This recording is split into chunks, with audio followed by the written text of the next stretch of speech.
Siinä olisi tosiaan tommonen Bellan 512 nopeassa esittelyssä.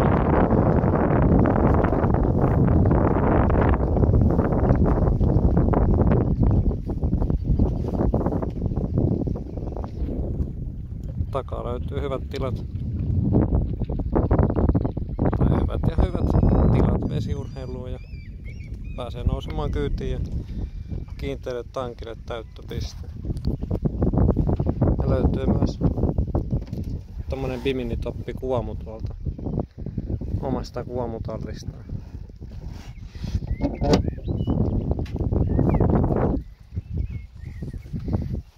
Venehän on varustettu tuolla 90 Hondalla, mihin löytyy mittaristoa ja bensamittari ja Jamarin, ei kun Bellan siitä omaa mittaristoa. Ja sitten on näitä jälkiasenteisia plottereita ja kaikua, mitkä ihan kyllä ajaa asiansa tässä perussaaristopyörittelyssä.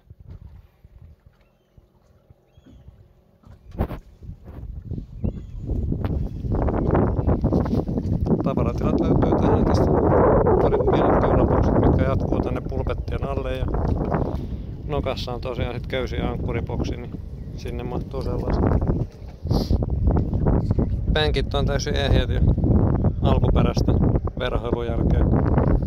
Taakse löytyy myös pehmusteet, ne ei ollut meidän käytössä paikallaan. Tästä on jonkun verran kuitenkin kulkua tästä. Täältä löytyy sit akut, päävirtakatkaisijat, sulaketta, bensan suodatinta ja toi kiinteä tankki tuolla. Ja pieni varakanisteri mahtuu tähän hyvin aina mukaan, jos tuntuu, että on tarvetta.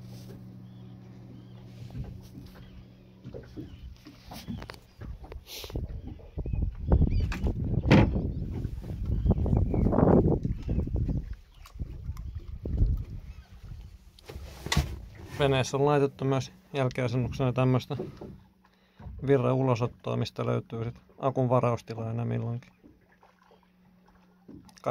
Kaikki veneessä pelittää ihan ok.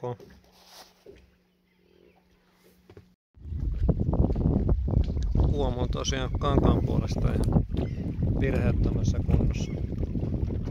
Käsitelty hoitoaineella tässä kevään aikana. Lasit pitäisi kiillotella ja sitten kuskin puolelta löytyy pieni pekki tosta ikkunasta. Ikkuna pitäisi vaihtaa tuohon kohtaan jossain kohtaa varmasti. Pieni koekäyttö vielä tosta.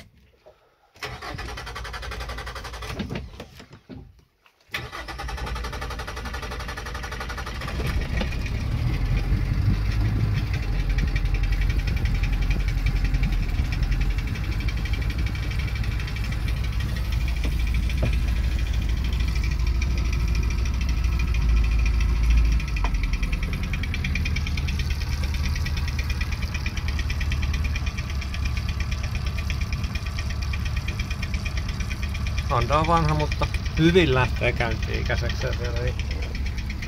Ei ole pahempia ongelmia. Käynti on ihan siistiä ja jaksaa vetää hyvin tätä 5-6 hengen kuormallakin vielä plaaniin.